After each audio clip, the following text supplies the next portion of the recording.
James Kaufman, World News Report today.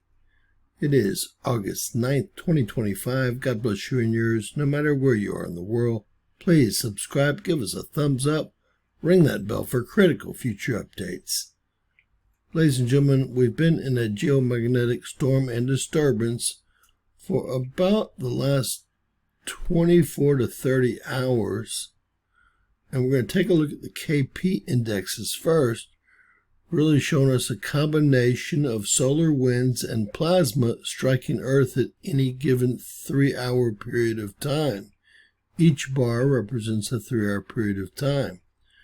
Now, NASA and NOAA have upgraded and primarily used the estimated planetary KP index.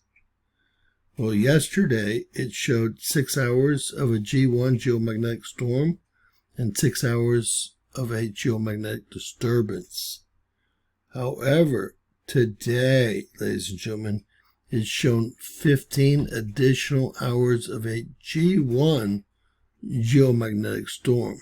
Now, NOAA is saying that we're currently in a G2 geomagnetic storm, but that's not what the data is showing us here or on either one of our satellites, Discover or ACE. We'll look at the other KP indexes as well. You can see the Boulder KP index. It looks like we had 9 hours of a geomagnetic disturbance and 3 of a G1 geomagnetic storm. Today it looks like we had 6 hours of a geomagnetic disturbance, 6 hours of a G1 geomagnetic storm, and 3 hours of a G2 geomagnetic storm. Again, not an index used by NOAA or NASA. On our Fredericksburg index, it looks like we've had a lot of geomagnetic disturbances with only 3 hours of a geomagnetic storm from 7 to 10 last night Central Time, or from 0-100 to 300 UTC time. Finally, our college index, well, it's always our most sensitive, and we see yesterday we had 9 hours of a G1 geomagnetic storm, followed by 3 hours of a geomagnetic disturbance, followed by a lull, and we picked it up today with a total of 12 hours of a G1 geomagnetic storm and 3 hours of a G3 geomagnetic storm. Again, the college index, KP index, is always much more sensitive. Taking a look at just our estimated planetary KP index, exclusively used by NOAA and NASA after its upgrade, it now measures in thirds of holes. In other words, 5, 5.33, 5.67, and then back to 6. We had 3 instances where we had a 5.33. That would have had to be a 5.67 to be a G2 geomagnetic storm. So you can see today we've had 15 hours of a G1 geomagnetic storm. This is a 4.67, so you do average up, and it is a storm and not a disturbance. You can also tell by the color-coded index here. We've been in a G1 storm, although NOAA says we're in a G2 storm currently, and I can tell you, even with current satellite data, we're not. Now, if I go to Germany's KP index, I do find that the last 3 hours we were in a G2 geomagnetic storm. And that's the only place I can find that information. So, take it for what it's worth.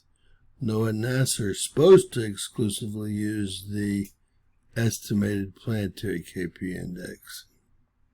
Of course, I thought we were missing something, and maybe the action was happening currently. So we're taking a look at our Discover real-time solar wind satellite, and next we'll see ACE real-time solar wind satellite.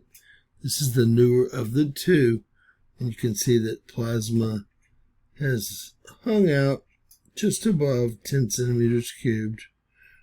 Nothing to speak of. This is supposed to be a CME or coronal mass ejection and solar winds all hitting us at one time. Now there was an actual increase in solar wind temperature yesterday, and you can see that the temperatures are increased, but not to a level that would regularly cause a geomagnetic storm.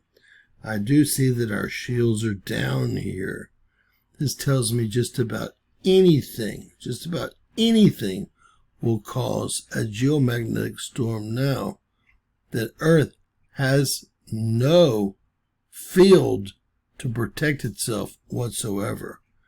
You can see that the plasma, now there are some anomalies here, but the plasma is hung out and around, and there's a big anomaly right there, 13.86.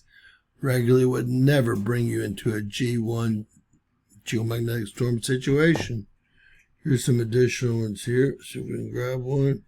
16.4 would regularly never bring you into a G1 geomagnetic storm situation. Some more here. So we can pick one up. 9 is below.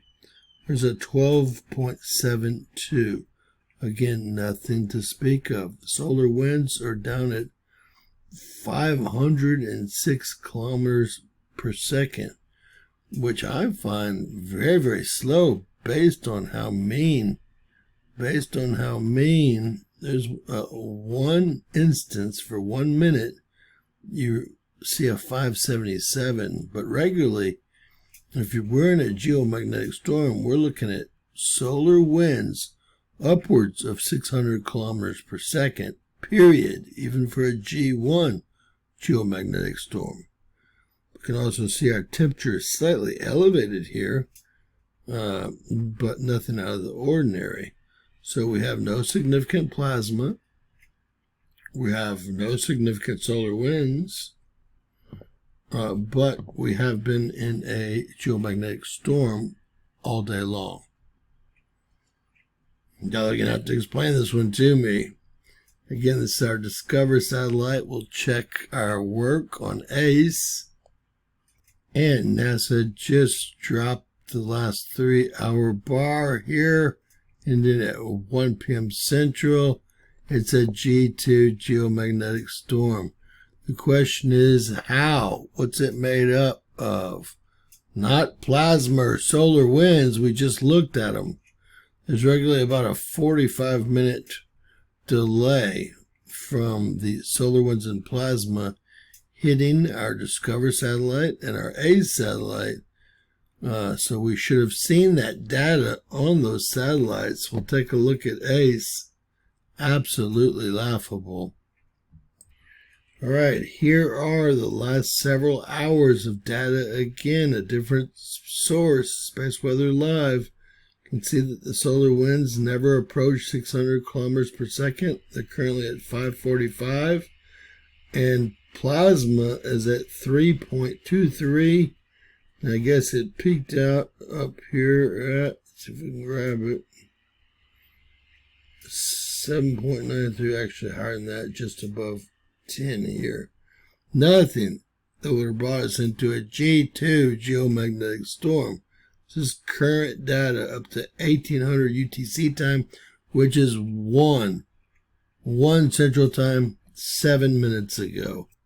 We have just had 2 M-class solar flares, a 1.63, peaking at around 1625 UTC time, and that was followed by a 1.75 M flare, peaked around 1645 UTC time.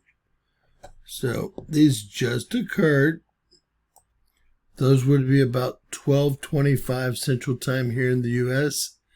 and about 12:45 Central Time here in the U.S. as far as the peaks of those 2 M flares. And this is the reason we had to do it manually. Those flares have not been assigned to a sunspot group. You can see one of them we said was a 1.76. They say it's a 1.73. The higher of the 2, the second flare that peaked. Not yet listed here. Okay, this is yesterday's M1 flare. So We know what we're dealing with. It did come from AR 4168, which I think you'll agree with me as soon as I show that to you. 10% chance of having an X-class solar flare, 60% chance of having an M-class solar flare today. That ship sailed, and we are running a C2.16 baseline currently. Over to HMI intensogram. Now remember, as our sun moves to the part of the solar system that's just so crowded with other planets, we're going to expect more sunspot groups and more solar activity. Right now, we only have 4168. That's a Delta class sunspot group. You will see that it is the culprit for the last two M-class solar flares. I cannot say it won't be geoaffective towards Earth because our geomagnetic connection is to the outgoing limb over there. Besides 4168, it looks like we have, 4, 8, 11 additional sunspot groups, all simple, although some of them look like they're becoming more complex in front of our eyes here. Right, lucky us. AR 4168 popping off right there.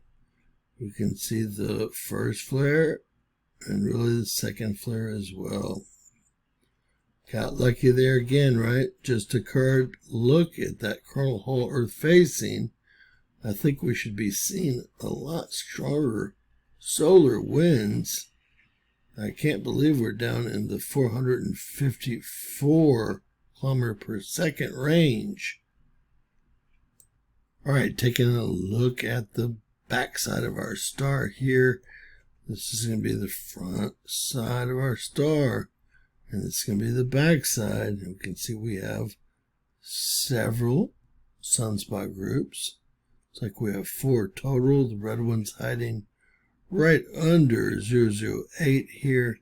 We see 007 here and 006 here. And you can see them on the composite down here as well. So these are about a day and a half old position-wise. These will be coming around the limb very, very soon, especially 006 and 007. It's crazy. We're in a G2 geomagnetic storm with solar winds under 500 kilometers per second and plasma in the 3 to 5 centimeters cubed range. This is STO HMI magnetogram. You can see old 4168 heading around the limb. Sooner the better. And we can see all the other wonderful sunspots, some of them becoming more complex.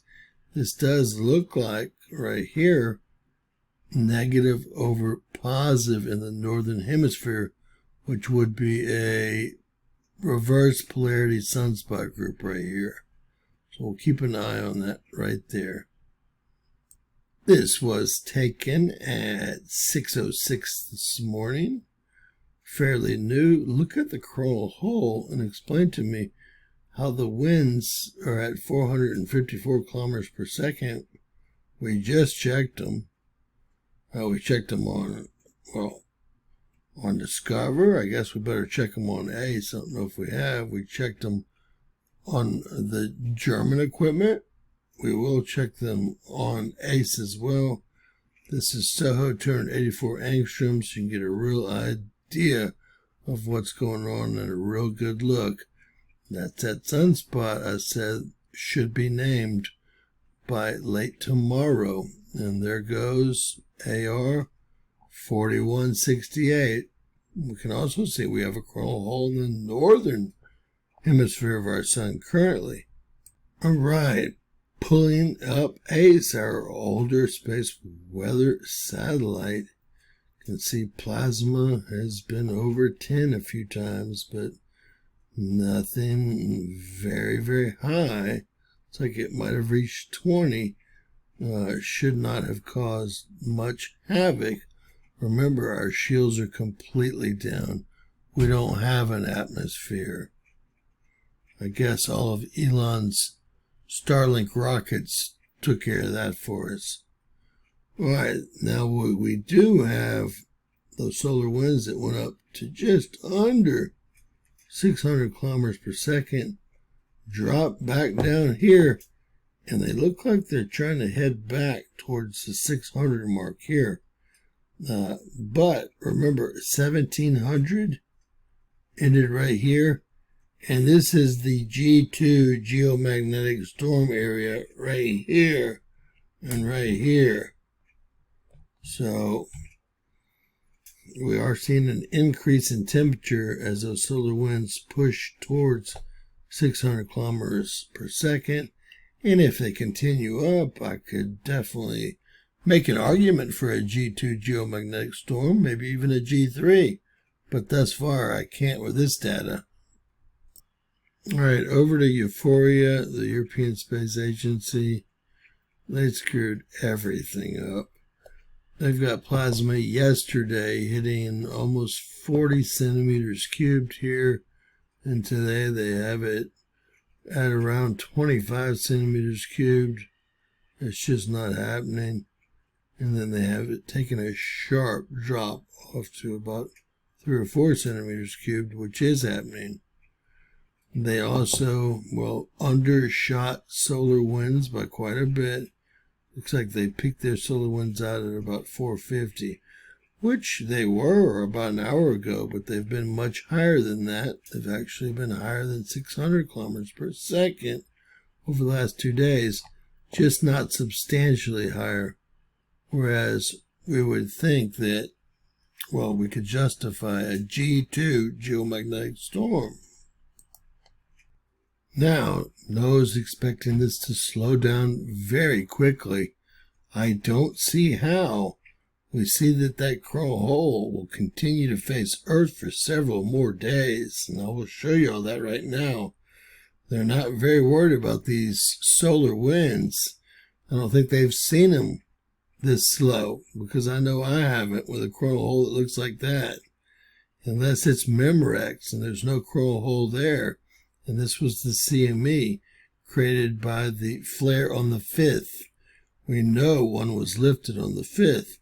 And this would make perfect sense if this was a light CME with shields down.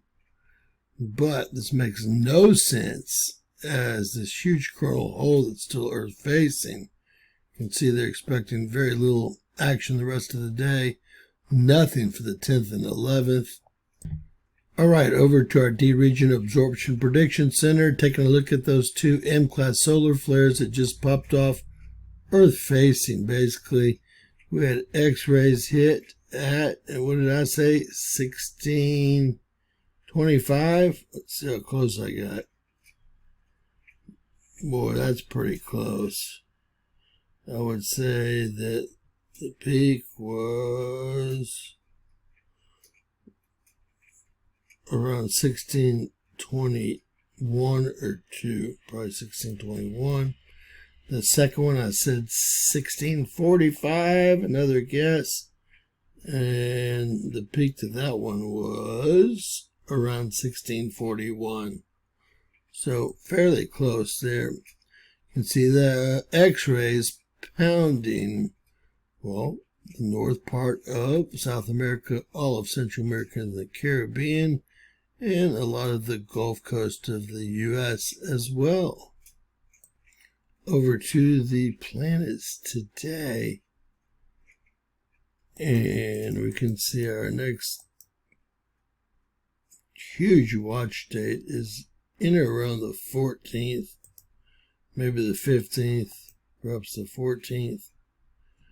And after that, we've got another watch here on the 20th.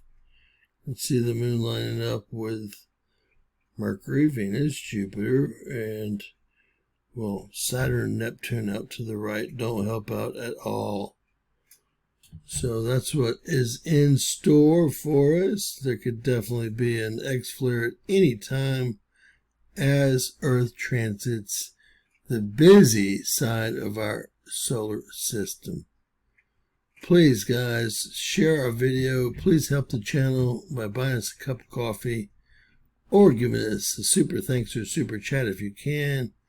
Make sure you're subscribed. They've been unsubscribing everyone they can. And always remember that anything's possible in Bizarro world. God bless you all.